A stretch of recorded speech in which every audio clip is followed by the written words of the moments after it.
Hi, I'm Andy Pottinger. I'm a second generation farmer. We farm 1,150 hectares at the top end of Tanui Valley. It's 75 k's northeast of Masterton, about 8 k's inland from the coast.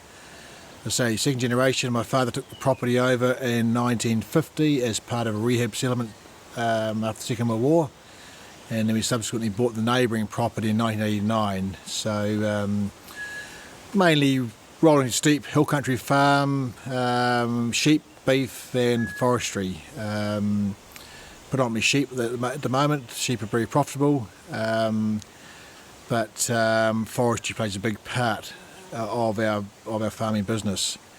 Property now is running 10,000 stock units, as I said, 85% sheep, but we have a twofold forestry enterprise.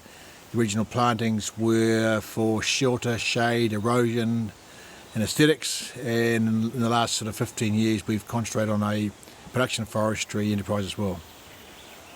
So the forestry is a twofolder. My father was very involved with the original catchment board, and he saw a need for forestry or for trees, and I say initially for conservation planting. This country is erosion prone, it's steep, it's highly fertile, but because of that it tends to be quite erodible. So what most original plantings were always a myriad of plantings really, but the basis of it was poplars and willows for erosion control, and a lot of other plantings, eucalypts, he would use eucalypt fan, wattles, acacias, and of course those are all really, say, for the aesthetics, for the shelter and for the erosion control. As well as that, there was this wide space planting of poplars in all the gullies and up to a certain level up the faces. The old Robusta poplar were the first ones, and then the Italian hybrids came in, and of course the rust came along, and I think it must have been about the early 80s, and there's been a myriad of different varieties coming then, which we're having great success with now. With the eradications of possums over the last 10 years, the establishment of the trees is a lot easier. About 15 years ago, Tinks and I, we decided we wanted a forestry enterprise, i.e. something to make money out of as well. So we set about a project to try and get 10% of our land area in production forest, and realistically it had to be radiata. While there is value in macacarpas and eucalypts and whatever else, radiata is still, given the infrastructure in New Zealand, the milling and whatever else, radiata is still the basis, I believe, for a forestry enterprise on this class of country. So what we did initially, we started using just small areas. I think the biggest area we put in was 5 hectares. Initially we were trying to handle all the forestry work in-house. We employed a forester, and he did the planting, the silviculture and whatever else. And the plan was, if we had, say, 100 hectares, and on a 30-year rotation, ideally you'd harvest 3 hectares a year, and that would be sort of the way it worked out. But of course, given the logistics of this class of country, to do 3 hectares, it's not really on. So we probably sped that up, probably doing up to 10 or 12 hectares in a number of years, establishment of forest. And so now we have just over 100 hectares in production forest. We haven't harvested any of what we call the intensive forestry enterprise that we started 15 years ago, but we have harvested some of the original plantings which had some silviculture work done on them. I still believe that out here we should be doing silviculture on the trees, because you can always downgrade a prune log to a rough log, but you can't upgrade a rough log to a prune log, or a pulp log to a prune log. And given the cost of extraction in this class of country, a minimal movement on our lower end of those logs tends to take away any of the profit for us. We did say we managed to sell trees in the spike, and I say the forestry spike, and when was that? Was in the early 90s, when we were netting over $100 a tonne for saw logs. Of course that was great at the time, but not sustainable. Since then we've done small areas of harvesting, and probably been netting between $35 and $40 a tonne. I mean, all the figures I did, I used to work between $25 and $30,000 a hectare net return to us for blocks that had been fully tendered. Right at the moment, that's probably an optimistic return. We've got 14,000 tonnes ready to be harvested now. They are untendered trees. 4 months ago there was a net $20 a tonne in it for us. With the sudden drop in the export market, the net return to us came back to zero. So of course we put that on hold. So that shows how a little movement, $20 a tonne, can actually, on this class of country, make a big difference to the landowner. I would expect if that the export A-grade log gets back up to sort of $90 a tonne, we'll be starting looking at harvesting again. That particular block is a hauler block, so the cost of establishing the hauler on site means you really have to be pulling 10,000 tonnes to make it viable. So that's why we just got to really make it sure it's worthwhile.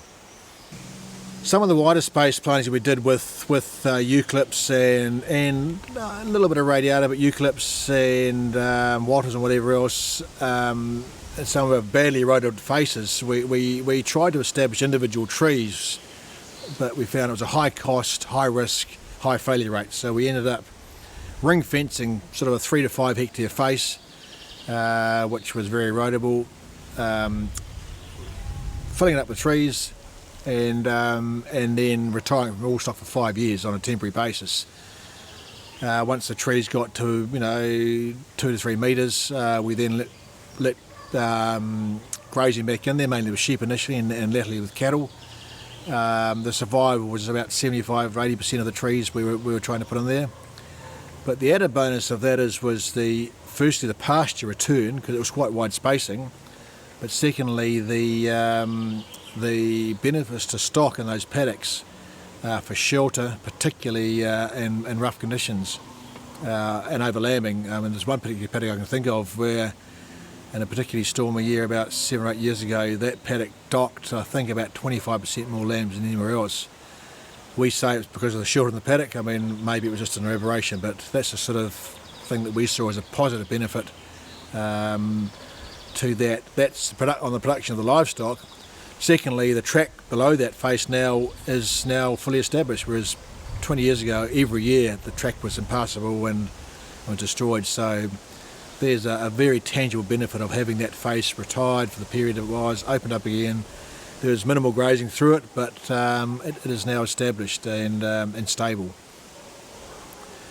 We did some feeding of cattle with poplars a number of years ago in a severe drought. Had all the cows and paddocks where the poplars, the big poplars and willows, used to go out and just basically hack them to bits, sort of pollard them right back, and the cows, after about a week, they would come running to and eating the poplar leaves. So it was a source of energy and conserved feed there for the cattle in that period.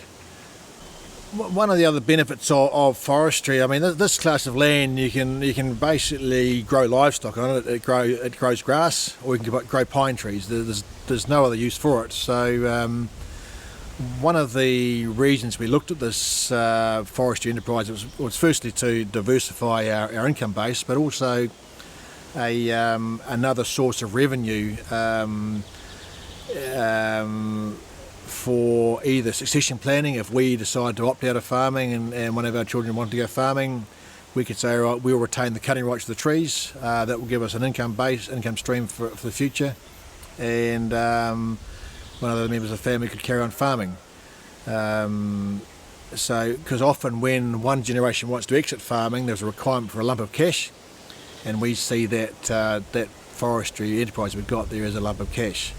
Looking at forestry on hill country, people say to me, how do you know when you plant a tree today there's going to be a value in 30 years' time? My first bit of advice is, if you don't plant it, you're not going to be in a position to take advantage of the highs and falls of forestry.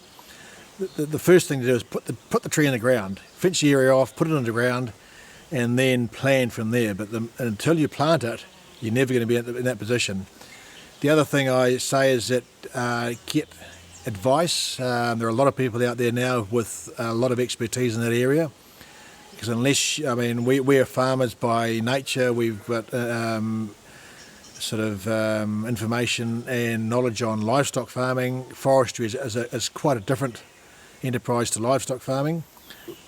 So you put the tree in the ground, that's the first thing, but then get advice as to where to plant it, remembering that there is costs involved with extraction, and you can alleviate some of those costs if you pick the right site to plant. The gully at the back of the farm, which you might think is an ideal place for trees, might add a further $20 a tonne in extraction at the other end, which can be the difference between profit and loss. So look at those things. Most of our planting's off our main leading ridge, so the infrastructure's there, the roading's there, so it's a matter of just putting a hauler on that area to pull up to the leading ridge. So, and then that's when you're planting specifically for production. A lot of other areas that you may plant, as I said earlier, they're for other reasons, for erosion control and for aesthetics and shelter.